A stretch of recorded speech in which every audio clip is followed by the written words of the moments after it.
Hi, and welcome to another live Q&A.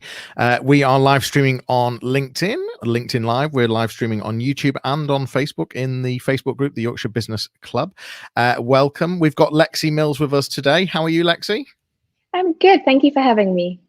It's great to have you here. I first met you when you were talking on stage at the Search Leads conference. And you wowed me back then, and it's been great to be involved with you since, and brilliant that you're on the show today. So thank you. Lexi Mills is the CEO of Shift6.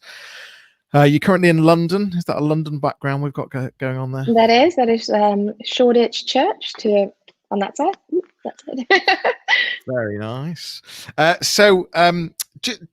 Just tell us a bit about Shift6, but also you were born in the UK, then moved to South Africa, went to uni at Brighton. Is that right?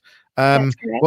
And I think you're into into nightclubs and you've still got that music passion now, I think. Is that right? Yeah. So Shift6 is a integrated marketing agency. So we do a mixture of consulting work as well as training. So clients either come to us and say, can you help us with a strategy, and then help our team do it? Or can you just take the problem away and come back with a solution? And yeah, I had a very odd start to my career, I guess. Born in Britain, but grew up in South Africa, came back and did an art degree at the University of Brighton. I did business in the evenings and web design on the weekend, which was kind of fun. Because I love the internet. And then when you've got you're being creative all day, you're mixing the two together. And when I left university, I didn't really know what to do. And I wasn't very good at getting up in the mornings.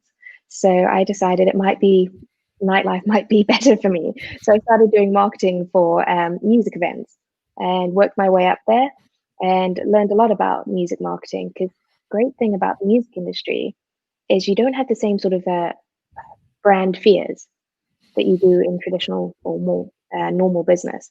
So if you have a crazy idea, you can usually talk a musician or a venue into doing it. And so I did a lot more online. I needed to earn more money. So I basically struck a deal that if I can do online what we were doing with print distribution, I could have that budget.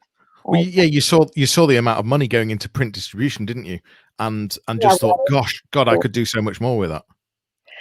Well, I didn't know, but I was really willing to try, because I was quite happy living in Brighton. It's such a fun city, and but there aren't a lot of jobs in Brighton, so I figured give it a whirl. So I just stayed up late at night putting together Facebook groups. I invented a lady called Lexi Mills, and she became the face of a bunch of nights events. So I sold her back to the company when I left, because she was technically my IP. And she could launch a bunch of events, although I did check her Facebook page the other day, and she doesn't have that many friends anymore. You've got to speak to your friends if you want to keep them. So yeah, ended up in music, worked in music a bit later on as well, and big greenfield events like sort of Goodwood, Festival of Speed, which was always such fun. And then made my way over to sort of London and worked for Red Bull, and then Distilled. And it was interesting. Distilled was the first time I realized that I'd been doing SEO for a long time. At the same time, Distilled are a huge SEO agency, aren't they? Just for people that aren't aware. Yeah, and extremely smart, well thought out. They train their team exceptionally well, and everybody is encouraged to learn constantly. And it was a great place to be, and a great place to be figuring out what PR SEO meant in all streams of business, because smaller companies don't have an in-house PR. So you're not negotiating with them what you can do for SEO purposes. But the bigger the companies get, you suddenly have to get the brand management team involved, the PR team, the SEO team, on-site content, and you're trying to make sure that you're either doing a strategy with all of them or one that doesn't step on anyone's toes. Well, it's interesting you say that, because I'm sort of going to go off on a tangent here quite quickly. But what I find, and I'm wondering if you see the same, you surely must. What I find is when I'm working with big organizations, as you've just said there, you'll have different teams. You have the PR team, the SEO team, or maybe an organization is outsourcing PR, outsourcing SEO. Do you find that the two are sort of fighting because, it's sort of the SEO department that says, well, no, we managed to achieve that, and the PR department are left sort of saying, well, we got a lot of coverage, but I'm sure we had an effect on the ranks. Do you see that internal fight, or that fight between agencies? I don't know if I'd call it a fight, but it's certainly not. They're not always working together as well as they could be, for sure. And sometimes there are bad feelings, because of things that they've been forced to do in the past. Like they get told they have to send their press releases through SEO, and SEO, puts loads of keywords in them and links, and then a journalist opens it and blocks that PR for life. And that, as a PR, your contacts are very much part of your career. So losing contacts because somebody has done something that isn't going to work. And the reality is, you can put all the links you like in a press release, but if someone doesn't cover it, you're not getting any links. You might be better off putting one link in and actually getting the coverage with that link. So it's there's some historical challenges, but there's also a language barrier. Nobody likes to feel stupid, and SEO is filled with weird acronyms, and they're not even consistent. Domain authority, we always shorten to DA at our firm, but there are several different formats for that people use, and it can be quite alienating. And at the same time, PRs have language they use and processes that they use, and that can be quite foreign to an SEO. We typically find if you can train both of them in each other's language and challenges, that's always a good starting point. Then find out what the SEO team can give the PR team that will help their work. That's super helpful. And also let people take the wins. If we're brought in to do link building and to do that in alignment with the PR team, if we go and get a bunch of links from major newspapers, we let them report the coverage. They worked with us. They let us go out to those people. They can own the coverage. As long as our contracts and our reporting mechanisms very clearly state what metrics we need to hit, everyone else can have all the glory. We don't need the glory. That's fine. And I think finding a way to either surrender glory or share it is a really good way to get on the same page. One of the things we often do is just take the PR reports and put SEO metrics to it. How many links did they get? What happened to traffic on those days? And you don't do anything else, right? Don't change anything. Don't try and move what they're doing. And they'll come to you and say, hey, how could we get more of those? That's a very different dialogue. Instead of you coming in and saying, right, you've got to do this, you're getting people bought into the thrill of SEO. And the amount of SEOs I know that used to be poker players, like, we like the thrill. We like the gamble of it. It's exciting. Oh, for sure. And PR is the same. You're just giving people two ways to gamble at the same time. It's actually a great deal. I think maybe I was referring to whether the two departments fight. I think the other thing that I see, and I know you said it's not necessarily fighting, one of the other things I see is that they can be a bit guarded, or certainly the SEO department can be a bit guarded at times. I think I'm not talking, obviously not. I'm talking in general and different organizations, but I've seen where that they sort of want to protect what they've got, and I think you've hit the nail on the head. It's about working together, isn't it? It's about those two really understanding each other and working together, and knowing how. What could that look like? It's much easier to walk somewhere if you know what direction you're going in. Asking people to find the direction, draw the map, and then walk it together. I mean, that's a big ask when people already have a full-time job, right? But it's funny, I've worked in SEO firms and agencies and in-house SEO side and the same PR side. And it always blows my mind. Like when I got to a PR agency, I thought, man, the SEOs at my new clients are going to love me because I'll know what I'm talking about and I'll be willing to work with them. And some of them just wouldn't even pick up the phone. I was like, dude, I'm just trying to find which page you'd prefer me to fire these links at.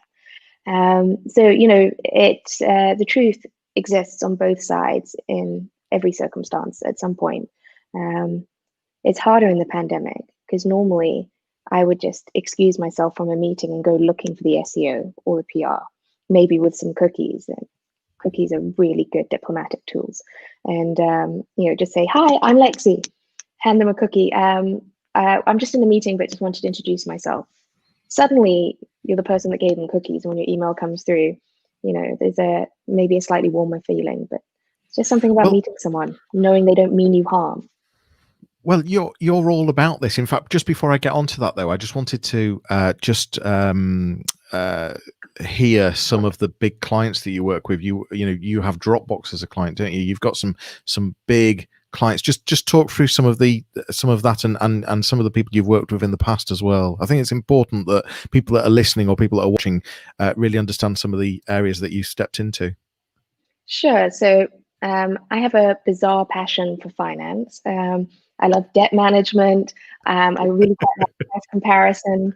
I'm a big believer in spreading knowledge around that. And I think I get quite frustrated because so often finance, like if you're doing a comparison site, people want to get in the financial advice pages. Like, seriously, people who need financial help are not reading those.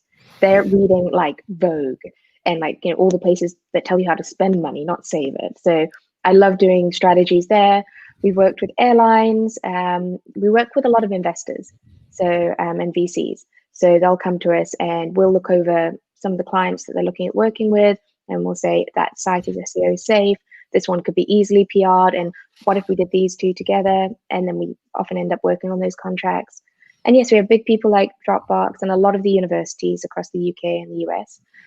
We have different contracts to help them determine which courses to take online, and the promotion behind that, which is great because I get to speak to like super geeks / super smart experts, and you get to work with them. And they're like PR crack, so that's great. And then small clients, we've got smaller e-commerce businesses as well, which I love. It's so nice being able to speak to the owner and really get under the skin of what makes the business work. What are they thinking about the future? So that's always fun as well. I've recently been working in CBD, which has also been fun because with the Brexit and the international law changes, it's an interesting time for the CBD market. You also like to find clients that have similar values as well, don't you? You're looking for smart, nice clients, and I think just talk to me about your journey on how you came up with that and why.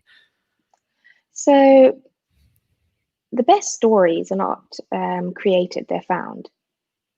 If you really like your client, you'll just end up having chats, and they will just drop some gold dust right in front of you that they don't even realize is gold dust.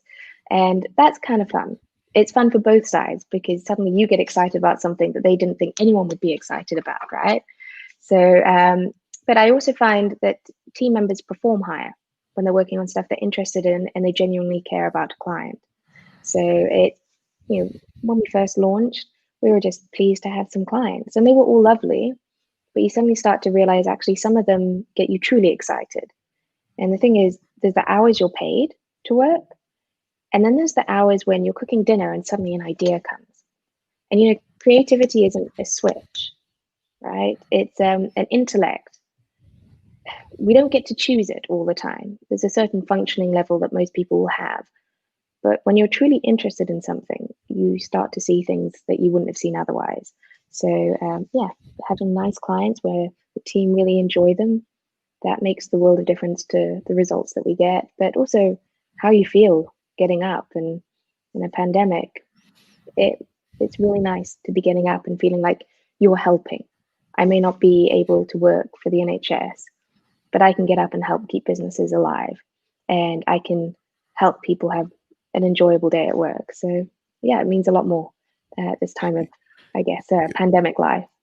Your whole mantra is helping, and I'm going to come on to the human aspect in a moment. But just something that fits well into that is you also offer reputation management as well, don't you? Where maybe there's been a bad story about someone that just simply doesn't deserve it, or has gone through the judicial system and been proven innocent. That's a side of your business as well, is that right?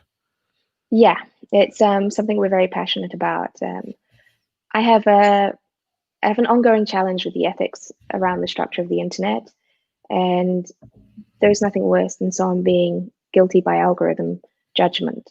Even if you're proven innocent, if the internet shows you're guilty, if that first page of search results is around the accusation and not the outcome, then you were guilty, because that first page of the internet is really what most people believe is the truth.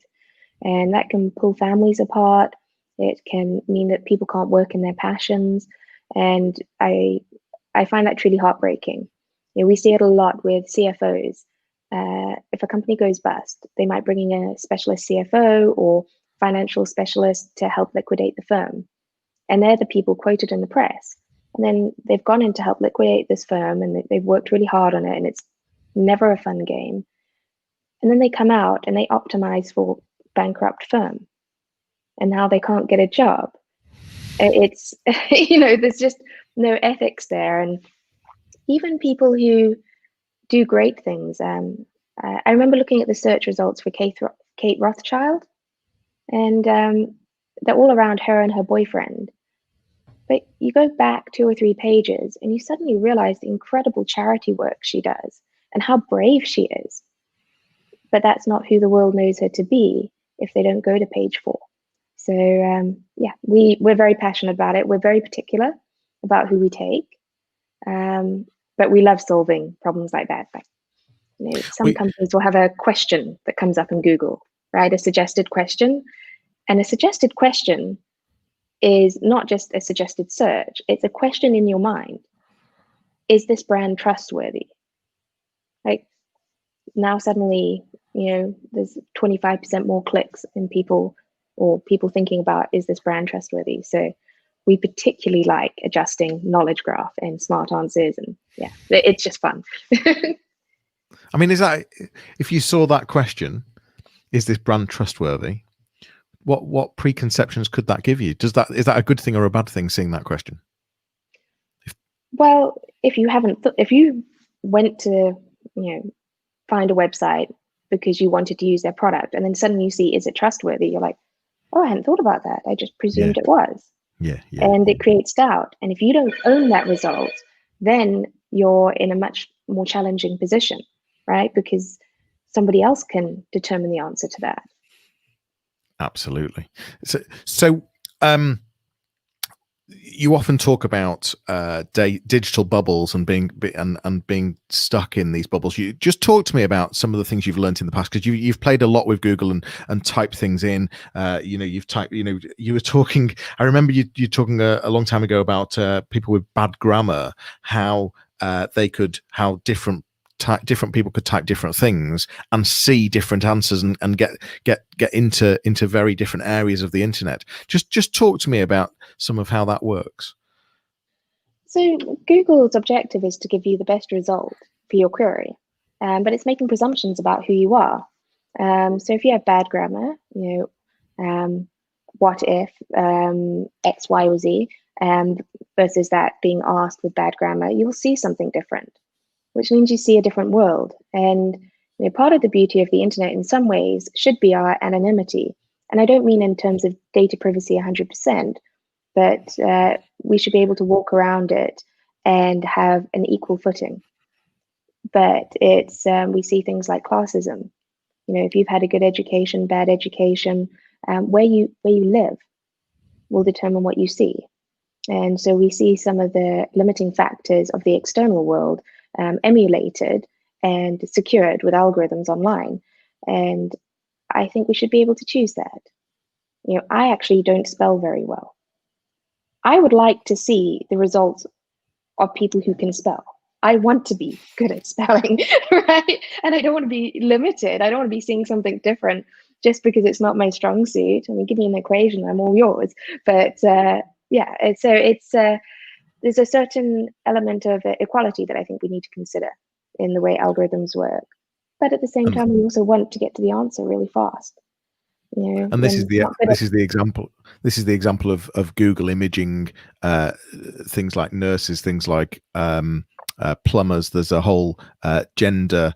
If you Google a nurse, you'll often see female pictures. If you Google a plumber, you'll see male pictures. This is something that you've spotted, that you've talked about a few years ago, and this is what's led you to really think about these things and realize that we're sort of being taken into these bubbles of misconceptions. And they're not clearly defined. The definition of propaganda largely implies that something is subtle. It is not overt. And we have a form of propaganda in the structure of algorithms, and we're not aware of it. If it very glaringly said you were getting this result because you can't spell, that's okay. But it doesn't. So we don't know that we're getting sucked into these invisible bubbles. So, for example, I haven't checked it recently, but it really took me back when I looked at terrorist. Like the terrorist result, you would be led to believe without realizing it that a terrorist is not female and is not white. And you would be very concerned if you ever met Will Smith, because he is all over the terrorist search results. It's not helpful. Whereas if it said, hey, this is based on X, Y, and Z, almost a transcript. And it is technology now. There's a company called Lexi. I was looking at their tech a year or two ago, and they've got this self-learning machine learning AI. And the beauty of it is that it actually tells you how it got to its answer. It gives you almost a reverse report. And I feel like the internet could benefit from something like that. The problem is we already have terms and conditions that no one ever reads. We have this big hoo-ha over data privacy, and now we all have to click an extra button to get to a page we want for GDPR, which, it's not solved anything, right? It might have solved a little bit, but in practical terms, most consumers are no wiser what data they're sharing and not, because they just want to get to their result. So we need to come up with a better way of understanding that. But we've seen some really great progress in the pandemic. It's almost been a great opportunity. One of your examples, because you talk a lot about health and medical side of things, and one of your examples was when you were Googling lung cancer because of a family member. You were Googling. What was the question that you were Googling? So I just found out a family member had been diagnosed with lung cancer. So I hopped on a train to their house, and as you do on a train, you think, what do I need to know? And of course, the first thing I wanted to know is survival statistics. Well, lung cancer survival statistics are grim. They are really, really awful. Now, what I would have preferred to have seen at that point in time is if it had said to me, hey, just so you know, these statistics won't be relevant unless you know this and this bit of information. Also, they're quite likely to upset you. Are you with friends? If not, these are 3 of your friends that are online right now and available to chat. That would have been a good result.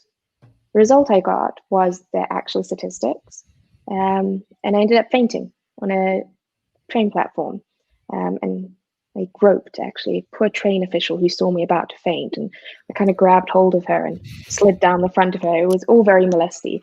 She wasn't thrilled, but it made me really aware that there is a difference between an efficient result and a healthy result.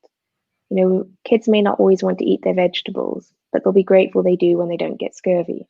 And we need to be cognizant of what a search algorithm that doesn't give us emotional or mental scurvy looks like. And I'm not saying we'll ever get something perfect, but we could certainly try a little harder, I think. We've got a couple of comments here. Victoria Tomlinson, great to see you. Lexi and Johnny, love the conversation as always. Lexi, would love to catch up at some point. Jason Newell, he wants to talk about GDPR and data compliance. That'll be a fun conversation, I'm sure. Always happy to talk about it. I actually don't believe in data privacy. I don't think it's possible. A little bit controversial, but I think if we leaned in to complete data privacy surrender, we would be able to advance medical systems and diagnoses and treatments in many, many areas and advance the genome sequencing program exponentially. I'm not saying we should do that, but I think we spend a lot of time thinking about how we protect data and not enough time thinking about what happens and what kind of beautiful world could we create if we found a way to engineer true trust. If people could be trusted, then we wouldn't have to worry about data privacy. And that, I think, is a far more exciting discussion. But if you want to talk about GDPR, I'm all there too. That's fine. So on the other side of things, there's you talk about the psychology of people, the human aspect. You don't just say thank you to someone, do you? You try and give much more of a sort of feeling and a meaningful thank you, a bit like you were talking about giving a cookie to, you know, as a little thing to remember. You give more than a thank you, and you really understand how the way you've got good PR in the past, if you've totally understood how journalists work. I do my best to understand, and our team do as well. And sometimes there's some better place to speak to a particular journalist. But yes, if you can create a win-win scenario, that's always what you're looking for. You know, I often hear people saying to me, how do you get a journalist to cover your stuff? It's the wrong question. How can you work with a journalist so that you both win? That is the question.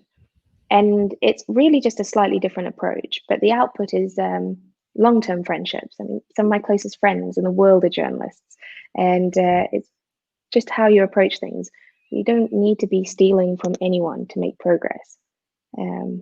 It's a scarcity feeling. Scarcity breeds scarcity. Abundance, if you approach things with abundance, I have enough, let me share. You'd be surprised how much more you get. Yes, we try very hard to show appreciation, to say thank you properly. And sometimes it can be years before you actually get around to a proper thank you. But actually, I've been working for about 6 months with the team on what would the ultimate cheer me up be for friends of the agency. And so we have something quite exciting. It will be arriving in a wand box, but it is edible. It is based on the mathematics of the golden section. And yeah, we're getting a limited run of these custom made. And I'm very excited about it. So yes, it's a whole team effort. And how do we show appreciation, not necessarily thank yous? But yes, I will send you one, Johnny. I'm super excited. But let me just check they work. I have to get the code right. It's actually, yeah, custom URLs are a little bit more challenging to optimize. You've got me excited now as well. I was already excited, but even more excited. So you took all of this learning. You took you know, the way the internet works, the way Google works. You also took the human aspect of journalists, and you created what is your own product in a sense, which is your you know, your agency, what you've set up, Shift6. Just talk to me about how you've tied the two together and how they work together to ultimately be able to deliver, you know, unbelievable results for clients. So we have one area of the agency, which I guess is a couple of years old now, called Shift6 MI.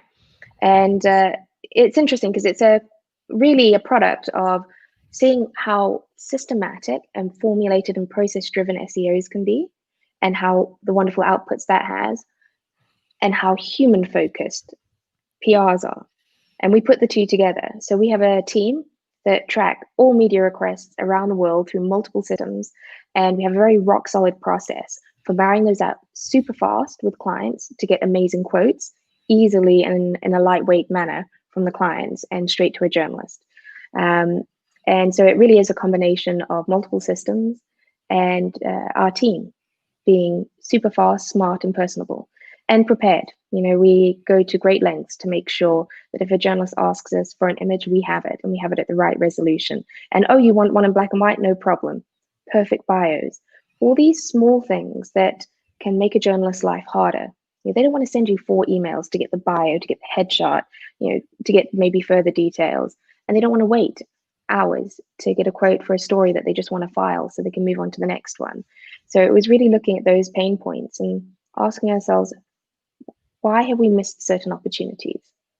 And what could we do about that? And so we realized we needed people awake 24/7, and we needed to be really process driven about how we did this. And you know, the MI system, I mean, the MI system runs on all our clients. Some people just pay for MI.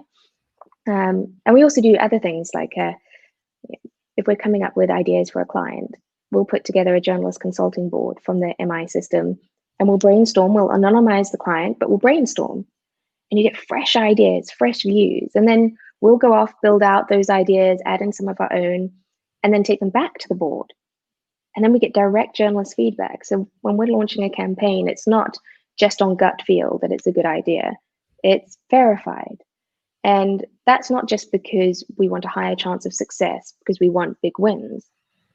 it means that clients don't freak out. They go into it more confident because it's time consuming enough to build out a campaign. But nervous clients, it's no fun. They're exhausting in terms of time. And it's much nicer to have a happy client, right? Those are your options, happy or nervous. So the MI system has been super helpful there as well. It sounds really fascinating how it works, and I think it's just so clever, just making sure that you've got that human element. One of the things that we were talking earlier about, what I was saying, is there anything that you're wanting to showcase or to mention? And one of the things that you mentioned, that it would be nice just to get people to think before they were using things like social media, and how they say things online, and how that can affect people. Just talk to me more about that. So I don't think we truly appreciate how much a search engine results page can be determined as truth. And we all play a role in it. There used to be just content and elementary algorithms, and then searches. We had to really look for stuff. But now the algorithms are self-learning. We're fueling them, every action we take. And on top of that, we have more access points to put our own content up online. And humans are just so much more inclined to complain on Twitter than they are to compliment. And in many respects, the internet could easily become a trash highway of some of the worst aspects of who we are. But if we were a little bit more cognizant, it could be the complete opposite. We could do a judo move on what's happening right now between content and algorithms. And I don't think we spend enough time thinking about what an awesome place the internet could be. It is the fastest, largest growing human territory in existence. Let's make it something awesome. Let's make it something to be proud of. Let's make it a legacy, not a doomsday. And you think about what we've done to spread awareness of COVID. All the little alerts that go up online that you see on Facebook, you see on Twitter. I actually noticed the other day, Facebook now tells you the source of certain articles and how trustworthy it is. What if we did that for climate change or homelessness? Suddenly, we have this amazing tool to create great change. And the pandemic is tragic on every level. But if we take the learnings from that and we say, right, okay, now we're finished with the pandemic, what's the next biggest issue? Well, I think it probably is climate change. So let's use everything we learned about spreading information and making people work together from the pandemic and move on to climate change. And I think we stand a great chance at having a planet left to live on if we did that. Recently, there's huge amounts of stuff going on in the US with the election, and Trump being pushed out, Joe Biden going in. Twitter has just banned Trump. I'm just wondering if you have an opinion on how Twitter's handling this, how Facebook's handling this, and whether it's right to take someone's voice away, whether it's.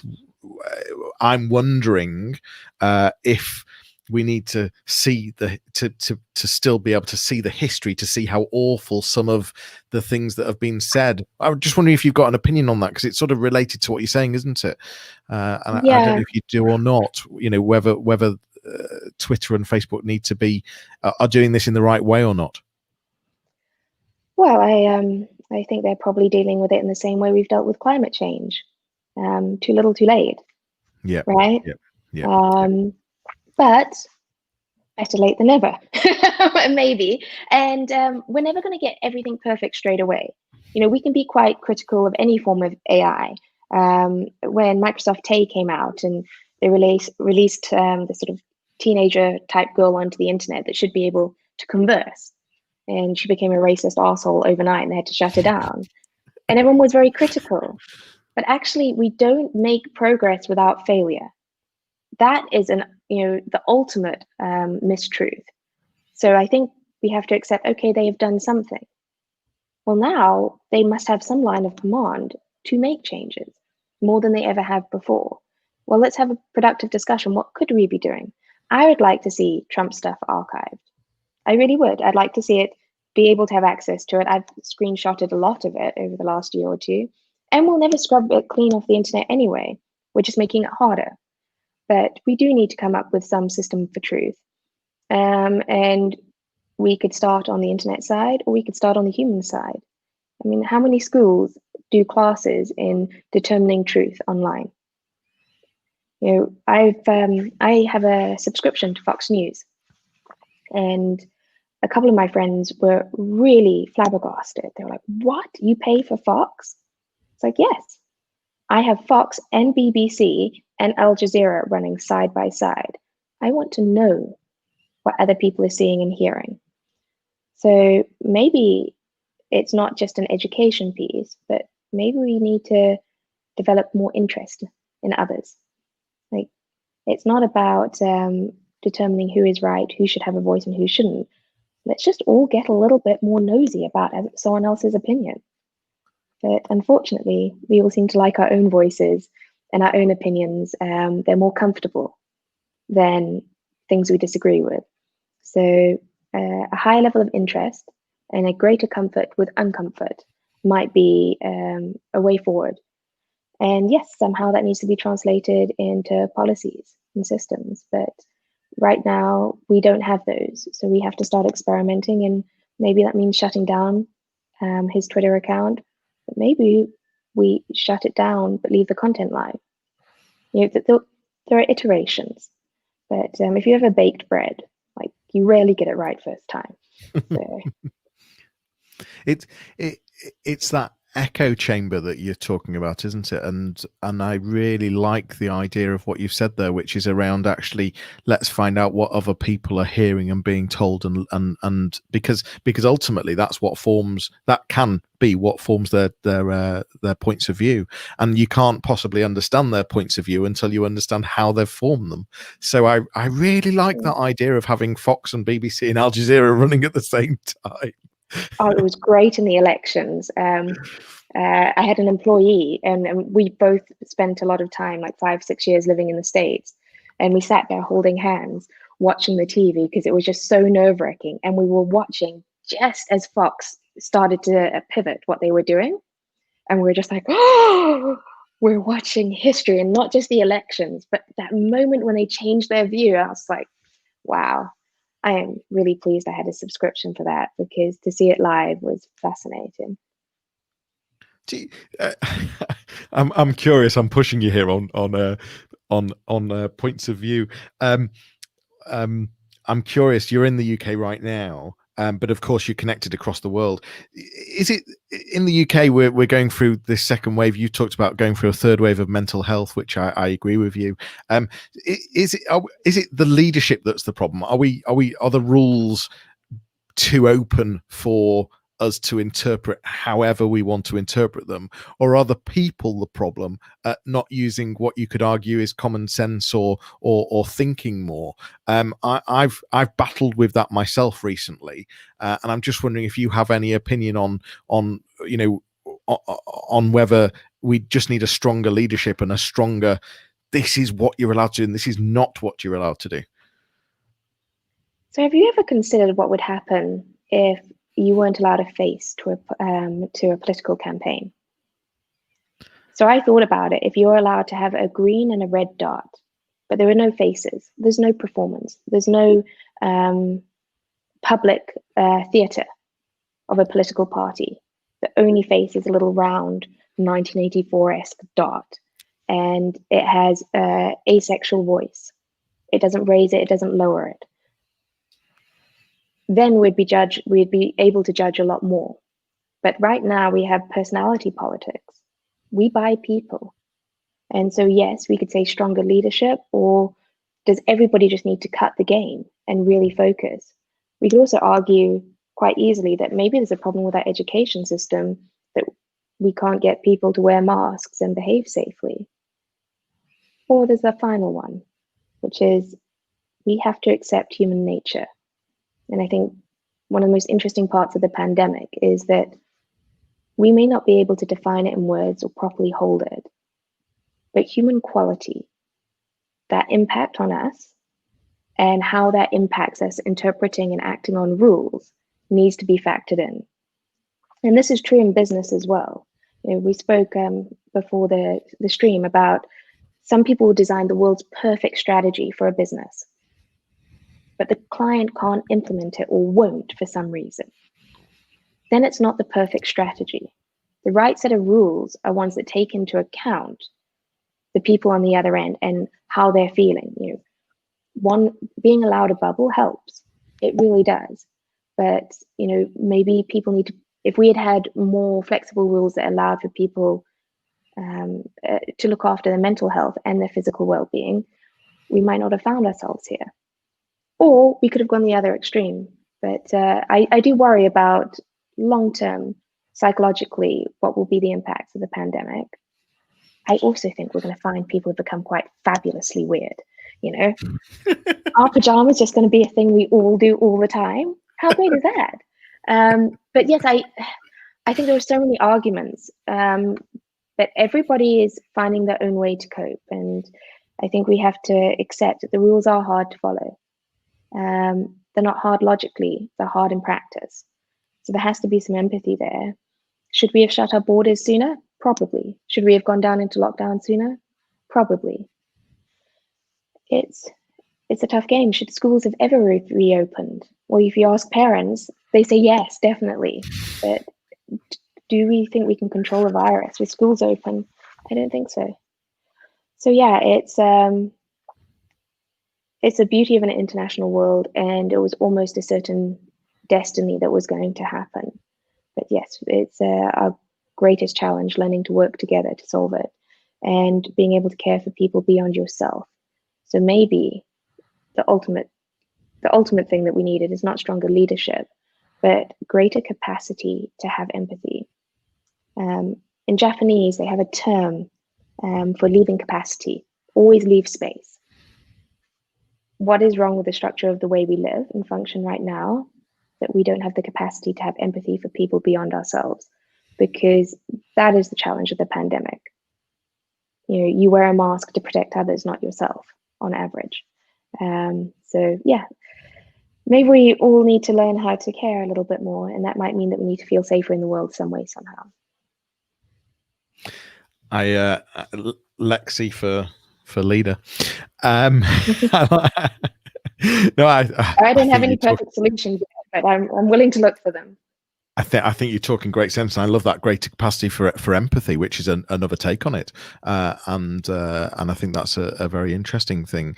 Just leading on from this conversation, you all talk to me about how you love data, and you personally, what's the right words here? You analyze people's online habits with their permission, to really help them understand maybe themselves, or to help them understand, or to help you understand if there's cause for concern. Do you mind going into a tiny bit of that and sure. Some examples, so perhaps? A few years ago, I started to notice when people were online, on Facebook, because they light up green, right, on the Messenger app. And I noticed correlations between friends who had specific diagnoses and what time they were online, and whether they would respond if I messaged them. And so after a while, I asked a few, can I put a bunch of just free software on your computer?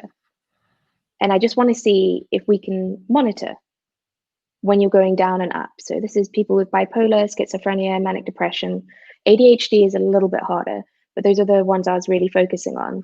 And what you're looking for is not that people with bipolar are up later. That's not it. You're looking for a deviation from someone's norm. And yeah, fairly effectively, we could isolate when people had an episode, and then you know the pattern. And then the next time, you can start to look for the pre-markers, right? So you can catch someone before they fall.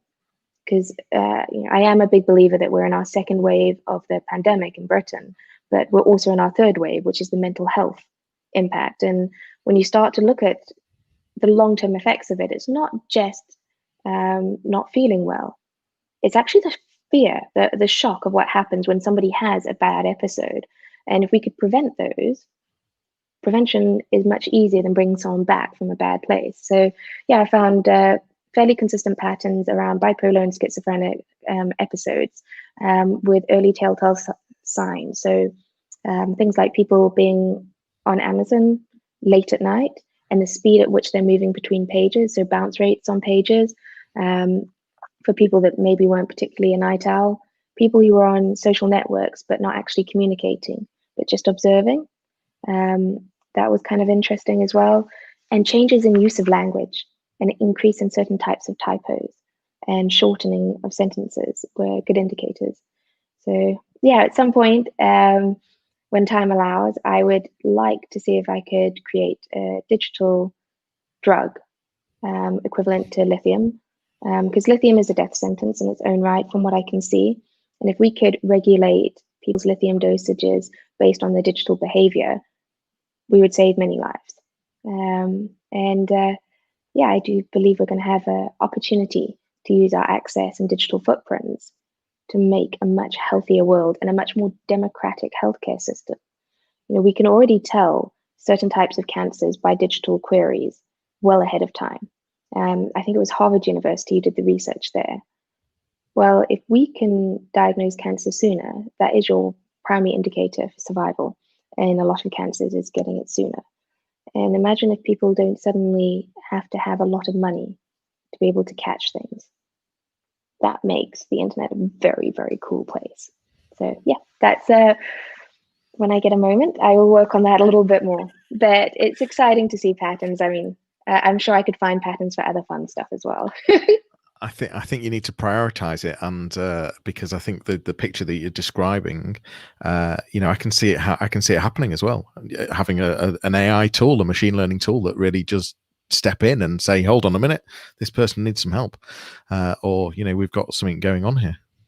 Or what about you're walking down the street and it says, hey, you know, there's a meditation class 1 block from here and your calendar is free, and it's got this friend that you know of going. And FYI, we can see in 6 months you're going to get depressed. So why don't you start meditating now? Like it's all there. It's just pulling data points together. But anyone who's worked with a big data sets knows that in theory, aligning data sets is easy. In practice, there's always something. So yeah, again, it's going to be iterative. Yeah.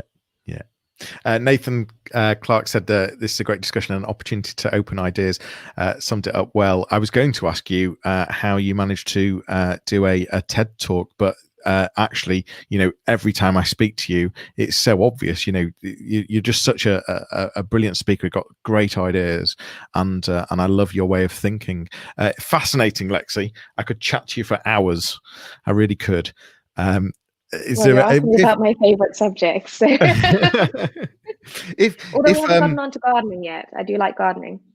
No, and acrobatics. Yes, acrobatics is a new one. Only a few injuries this pandemic. My father is not thrilled that I do so much acrobatics. It's not an ideal time to get an injury, that's for sure. And you've also bought into an aura ring as well, haven't you? You've had that a few months. How's it going? It's really good. So you get the sizing kit when you wear a plastic one for a few days to get the size right. Are you sorry to interrupt, are you on commission for them? No, I'm just, firstly, I love data. Just I mean, I've been tracking personal data since I was about 8 or 9.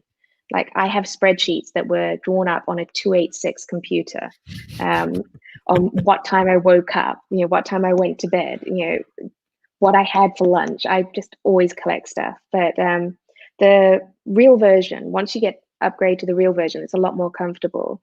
And I've just found, I used to have a Fitbit, but it needed charging more often than I would like. And I like swimming. It didn't hold up to my lifestyle, to be fair, quite well. But I'd noticed there were some days over the last few months I'd be really tired. And I didn't know if I was tired because I'd done too much or too little. And this has been really helpful for that. It just gives you some really solid data on that. Monitoring your heart rate is also helpful.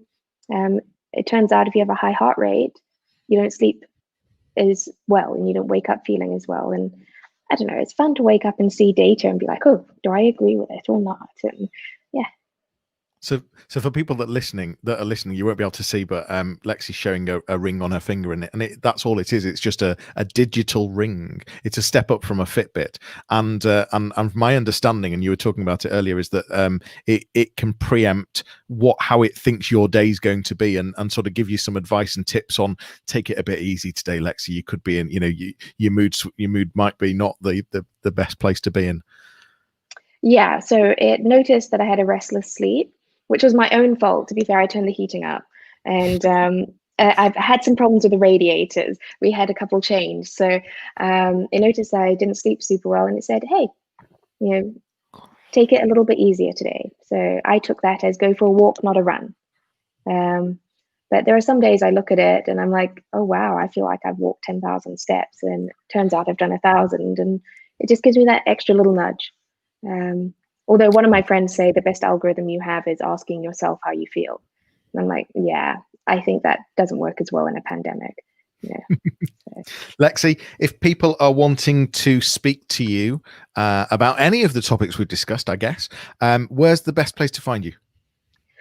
LinkedIn, or just at me on Twitter, Lexi Mills. Very happy to answer questions, chat further. Always nice to meet new people, especially when we're all locked in our own homes. So by all means, get in touch, and I'll do my best to answer as fast as I can. Excellent. Thank you so much for being with me today. It's been a fascinating conversation. I can't wait to speak to you again, to be perfectly honest.